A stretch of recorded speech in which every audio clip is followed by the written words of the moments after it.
Assalamualaikum warahmatullahi wabarakatuh.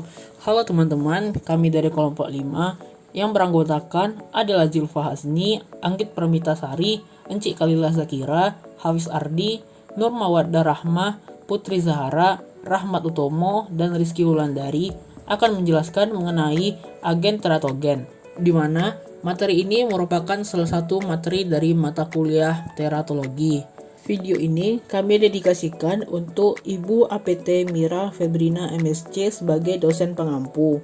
Tanpa berlama-lama lagi, langsung saja kita masuk ke dalam materinya. Materi pertama yaitu kategori senyawa menurut Food and Drug Administration. Nah, dalam upaya mencegah terjadinya efek yang tidak diharapkan dari obat-obatan yang diberikan selama kehamilan, maka Australian Drug Evaluation Committee maupun Food and Drug Administration telah menyiapkan klasifikasi risiko obat-obatan yang dikategorikan menjadi 5, yaitu terdapat kategori A, kategori B, kategori C, kategori D, dan juga kategori X. Nah, kategori-kategori ini menjelaskan tentang boleh dan tidak boleh diberikan obat selama masa kehamilan.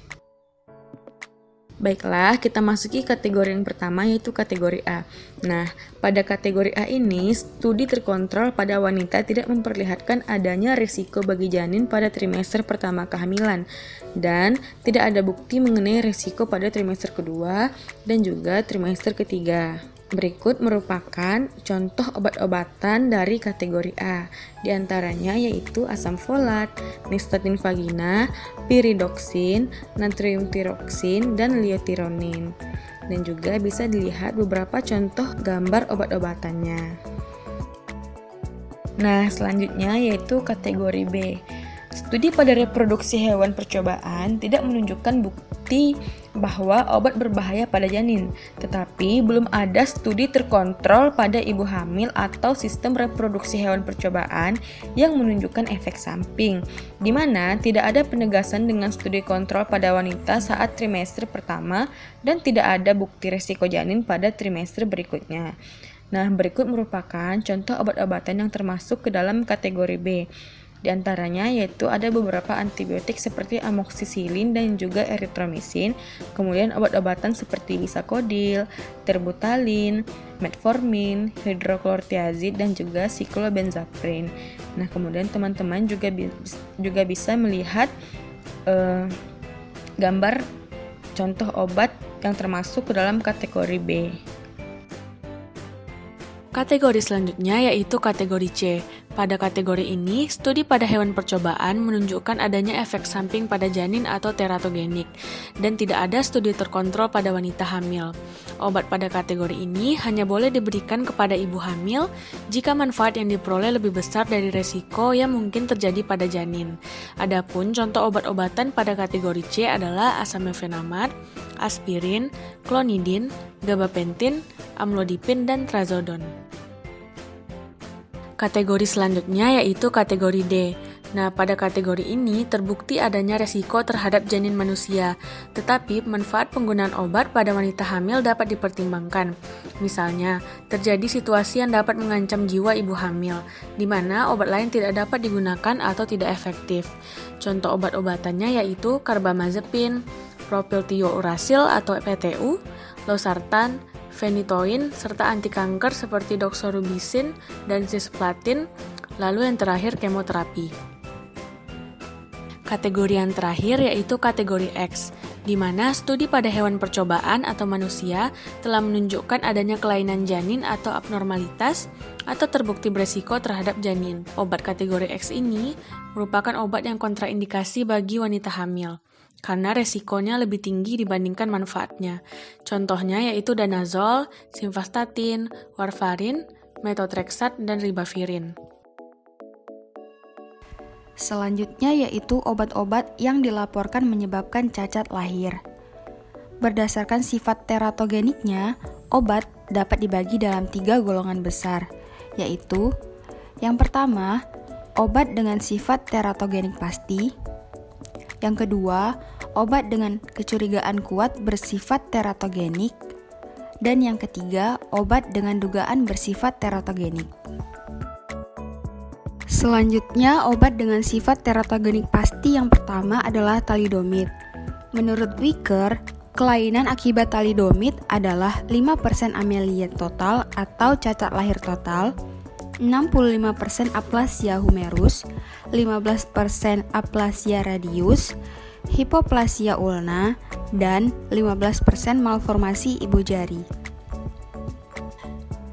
Kelainan lain yang sering menyertai adalah kelainan jantung, usus, dan saluran kencing. Kerusakan terjadi pada hari ke-20 sampai dengan 35 pasca konsepsi. Diduga, titik tangkap thalidomid adalah melalui metabolitnya yang bersifat toksik terhadap sistem saraf, sehingga stimulus sensoris untuk perkembangan mesoderm menjadi terganggu. Kemudian B, obat antitumor.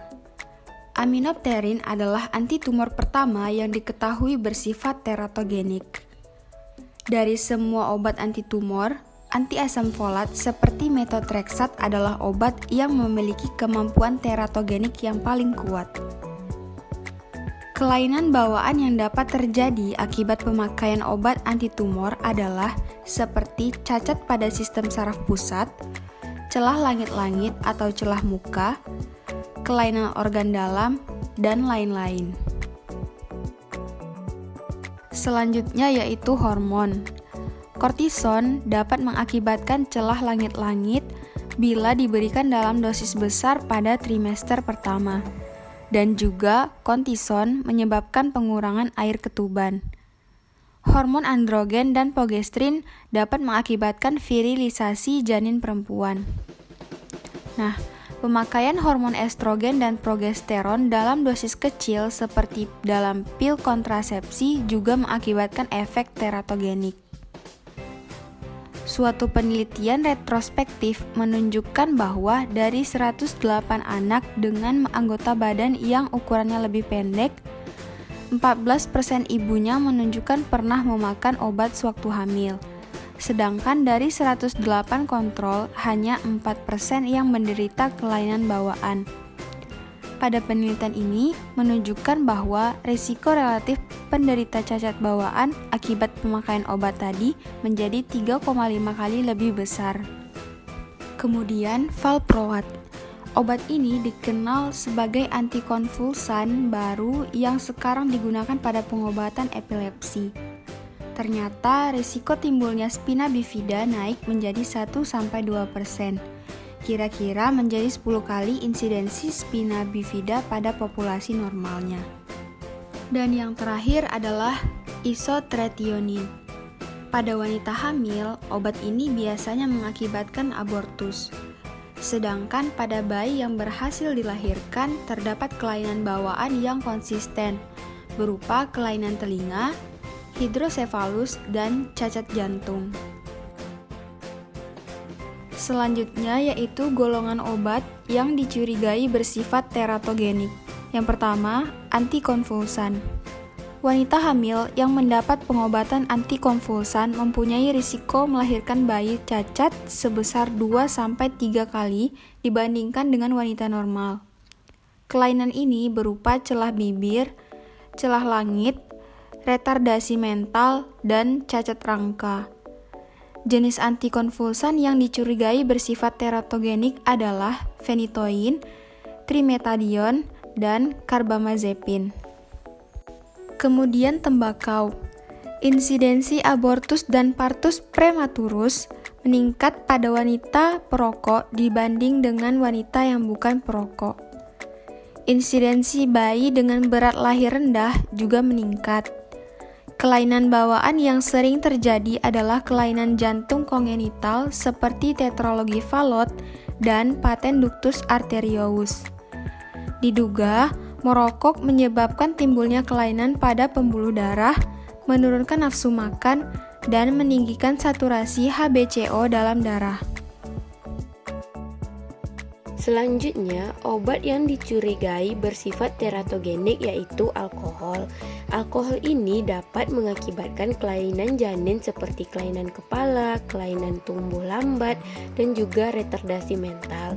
Alkohol ini juga diduga menyebabkan defisiensi nutrien pada ibu ataupun langsung berefek toksik pada jaringan embrio. Kemudian ada litium. Nah, kelainan yang mungkin terjadi yaitu kaki bengkok, spina bifida, atau cacat pada tulang belakang bayi, ataupun bisa juga menyebabkan kematian. Kemudian warfarin.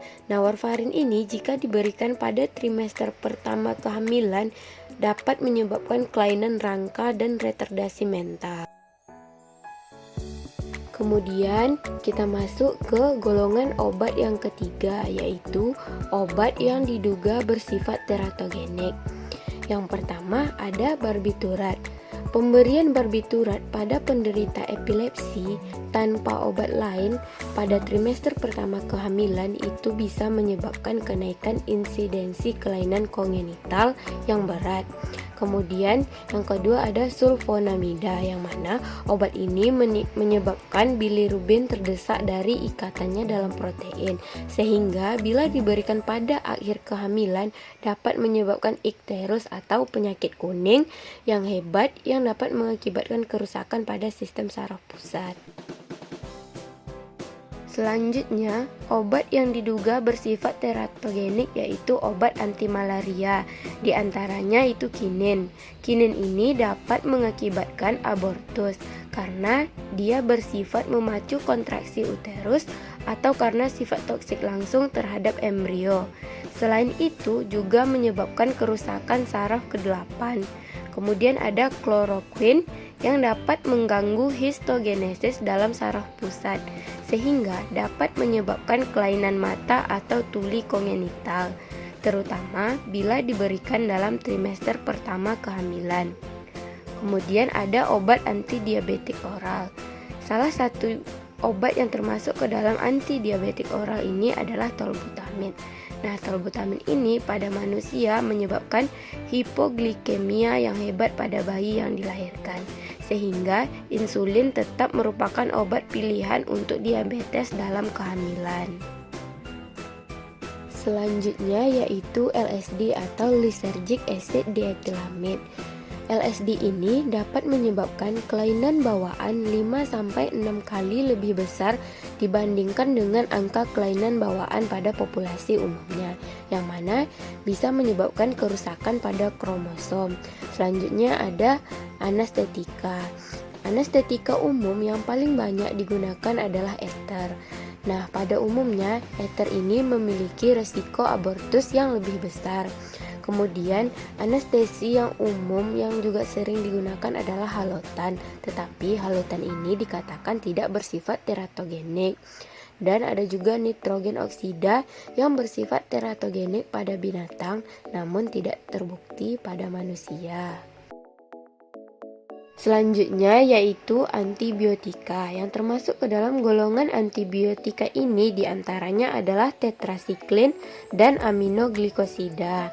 Nah, tetrasiklin ini jika diberikan pada trimester pertama dapat menyebabkan gangguan pertumbuhan tulang, mikromelia, dan juga sidaktili. Jika diberikan pada trimester kedua dapat menyebabkan perubahan warna kekuningan pada gigi susu, dan bila diteruskan sampai trimester ketiga maka dapat menyebabkan kekuningan pada gigi yang bersifat permanen dan juga dapat menyebabkan hipoplasia organ enamel. Kemudian ada aminoglikosida. Nah, yang termasuk ke dalam aminoglikosida ini diantaranya adalah streptomycin. Streptomycin dengan dosis 20-30 gram yang diberikan baik pada trimester pertama maupun terakhir itu sudah dapat menyebabkan kerusakan pada saraf 8 janin sehingga mengakibatkan tuli kongenital. Kemudian yang terakhir ada vaksin. Nah, pemberian vaksin pada trimester pertama itu dapat meningkatkan resiko abortus, namun resiko teratogenik belum dapat dibuktikan. Nah, selanjutnya yaitu agen teratogenik selain senyawa kimia. Nah, agen teratogenik ini dibagi menjadi 3. Yang pertama, agen-agen infektif. Yang kedua, agen-agen fisik. Dan yang ketiga, defisiensi nutrisi. Nah, kita masuk ke agen yang pertama, yaitu agen-agen infektif, di mana agen infektif ini adalah kemampuan agen penyakit untuk masuk dan berkembang biak serta menghasilkan infeksi dalam tubuh penjamu. Nah, contohnya itu varicella atau cacar air, di mana kelainan kongenital yang terjadi jika ibu-ibu terinfeksi varicella pada trimester pertama kehamilan dengan gejala hipoplasia tungkai, keterbelakangan jiwa, dan atrofi otot. Selanjutnya, virus herpes simplex, di mana infeksi ini ditularkan pada saat kelahiran dengan gejala utama mikrosefali, mikroftalmus, displasia retina, hepatomegali, splenomegali, dan keterbelakangan jiwa. Nah, ciri-ciri penyakit virus ini adalah reaksi-reaksi keradangan. Kemudian toxoplasmosis, di mana infeksi parasit protozoa Toxoplasma gondii pada ibu yang didapatkan pada daging yang kurang matang. Binatang peliharaan seperti kucing atau anjing dan tanah yang tercemar oleh tinja telah terbukti menimbulkan cacat kongenital dengan gejala adalah hidrosefalus, keterbelakangan jiwa, chorioretinitis, mikroftalmos, dan cacat mata lainnya. Penyakit ini biasanya tidak dikenali pada wanita-wanita hamil.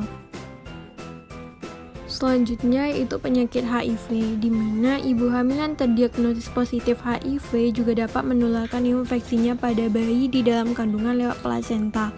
Tanpa pengobatan, seorang ibu hamil yang positif HIV berisiko sekitar 25-30% untuk menularkan virus pada anaknya selama kehamilan. Nah, adanya sistem kekebalan yang berkurang atau bahkan tidak ada akibat dari virus ini adalah keterbelakangan pertumbuhan. Selanjutnya, cytomegalovirus, di mana ibu hamil yang terinfeksi virus ini dapat menyebabkan kematian janin dalam kandungan, kelahiran prematur dengan berat badan lahir rendah, malformasi, dan infeksi janin kronis yang berlangsung sampai lahir. Dengan gejala utama infeksi virus ini adalah mikrosefalus, perkapuran otak, kebutaan, karioretinitis, dan hepatosplenomegali. Selanjutnya, rubella atau campak Jerman, di mana virus rubella mengakibatkan malformasi pada mata atau katarak, telinga bagian dalam tuli kongenital karena kerusakan alat konti, jangkung atau ductus arteriosus persisten, cacat otak, keterbelakangan mental, keterlambatan pertumbuhan pada rahim, kerusakan miokardium, dan cacat vaskular. Jenis cacat ditentukan oleh tingkat perkembangan mudiga pada saat terjadinya infeksi. Selanjutnya, infeksi virus lainnya dan hipertermia. Malformasi yang terjadi setelah ibu mengalami infeksi campak, hepatitis, parotitis, poliomielitis, dan virus ESCO. Sebuah cacat yang disebabkan oleh agen-agen infektif adalah pirogenik, dan hipertermia atau peninggian temperatur tubuh. Hipertermia yang sedang hamil pada saat lipatan-lipatan saraf sedang menutup dan selama masa embriogenesis, maka akan lahir anak anencefali. Agen selanjutnya yaitu agen-agen fisik. Agen fisik merupakan agen penyakit yang dapat menyebabkan cedera atau penyakit karena pengaruh radiasi. Efek teratogen dari pengaruh radiasi yang berasal dari sinar X adalah mikrosefali, spina bifida, cacat ekstremitas, palatoskisis atau cacat celah palatum, dan kebutaan. Pada janin manusia belum diketahui dosis aman maksimum, namun pada embrio mencit dapat terjadi kerusakan dengan dosis 5 rad. Nah, pengaruh radiasi dengan dosis kecil pada mencit terbukti menyebabkan mutasi dan lebih lanjut terjadi kelainan kongenital pada generasi berikutnya. Wanita Jepang yang hamil pada saat bom atom Hiroshima dan Nagasaki terbukti 28% mengalami keguguran, 25% melahirkan anak yang mati, dan 25% mengalami kelainan susunan saraf pusat. Selanjutnya yaitu defisiensi nutrisi, di mana defisiensi nutrisi ini adalah kondisi ketika manusia tidak mendapatkan unsur pembangun tubuh seperti vitamin dan mineral yang dibutuhkan dalam kadar ideal agar tubuh bisa berfungsi dengan baik. Hal ini membuat tubuh lebih rentan terserang penyakit. Pada ibu hamil, jika kekurangan vitamin A atau isotretinoin dapat menyebabkan hipoplasia mandibula, celah langit-langit, dan cacat jantung. Dan jika kekurangan asam valproat akan menyebabkan kelainan jantung dan cacat tuberneuralis. Baiklah, sekian video dari kelompok kami. Apabila ada kesalahan, kami mohon maaf. Kami akhiri dengan Assalamualaikum warahmatullahi wabarakatuh.